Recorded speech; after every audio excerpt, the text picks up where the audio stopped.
माध्यमिक गुरुजी चैनल में आपका स्वागत है। प्रिय दोस्तों, मैं आज आप लोगों के सामने क्लास 11 का पहला चैप्टर लीला फ्रेंड का सारांश लेके आया हूँ और इस कहानी का मॉरल भी लेके आया हूँ, जिससे आपको पता चलेगा कि इस कहानी से क्या शिक्षा मिलती है।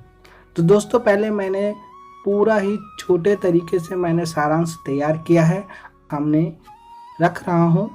आज मैं इसे हिंदी करके आपको समझा दूंगा कि इस सारांश में कहानी का मूल भाव क्या है।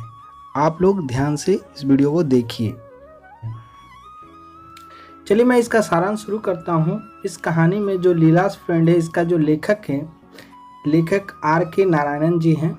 और इस कहानी में शिव शंकर, लीला और उसका एक फ्रेंड सिद्धा है, उसके ऊपर एक कहानी है। चलिए मैं इसका हिंदी रूपांतरण कर रहा हूँ। शिव शंकर के मकान के गेट के पास सिद्धा भटक रहा था। वह काम की तलाश में था। शिव शंकर उससे उसकी अतीत के मालिक के संबंध में कई सवाल करता है। अंत में पत्नी के परामर्श एवं लड़की लीला की स्वीकृति से उसने सिद्धा को काम पर रख लिया।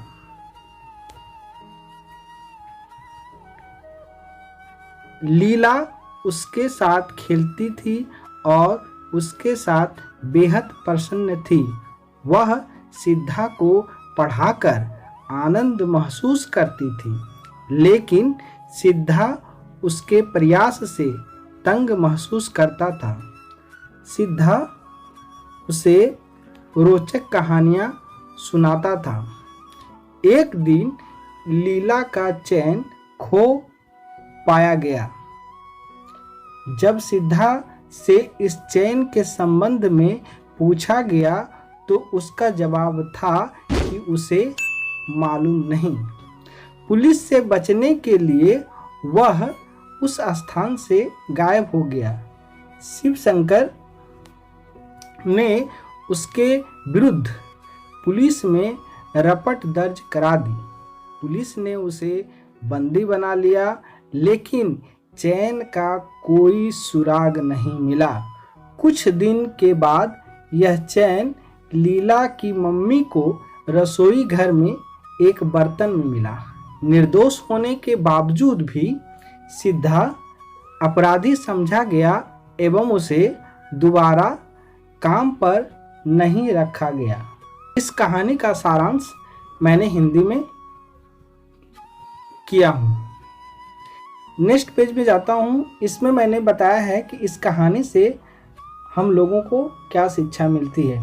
तो थोड़ा सा इस कहानी से क्या शिक्षा मिलती है, इसे भी हम लोग जान लेते हैं। चलिए इसका हिंदी हम करें। इस कहानी से हमें यह शिक्षा मिलती है कि जातिगत भाव, संदेह एवं जल्दीबाजी में लिया गया निर्णय हमें अन्याय की ओर ले जाता है। यद्यपि सिद्धा का चयन काफी जांच पड़ताल के बाद होता है, उसे घर के अंदर सोने की अनुमति नहीं है। जब लीला का चयन खो जाता है, संदेह की डंडा सिद्धा पर गिरता है, क्योंकि वह नौकर है।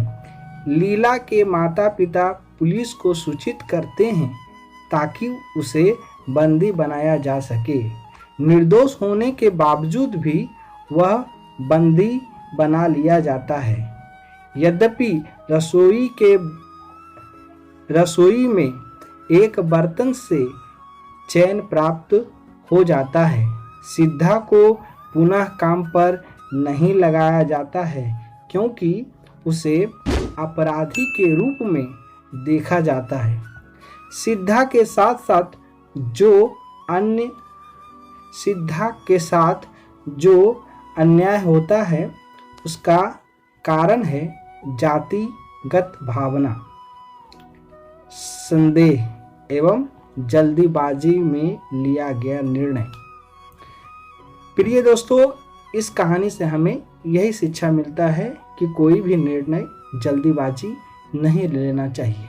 तो के लिए मैं आज लीलाज फ्रेंड का सारांश और इस कहानी से क्या शिक्षा मिलता है आपके सामने प्रस्तुत किए हैं। आप अच्छी तरह से लिख सकते हैं क्योंकि इससे भी सवाल कभी कभी बन के आ जाती है। Thank you. मिलते हैं फिर। आपसे एक रिक्वेस्ट है कि यदि आप हमारे चैनल पर प्रथम हैं तो प्लीज़ हमारे चैनल को सब्सक्राइब कीजिए और बगल में बेल आइकन आता है उसे प्रेस कीजिए और इस वीडियो को ज़्यादा से ज़्यादा शेयर कीजिए ताकि दूसरे विद्यार्थी भी इस वीडियो का लाभ उठा सकें। यदि आपको किसी भी चैप्टर में समस्या है तो प्लीज़ हमारे साथ जुड़िए ताकि हम आपकी समस्या का समाधान कर सकें। धन्यवाद।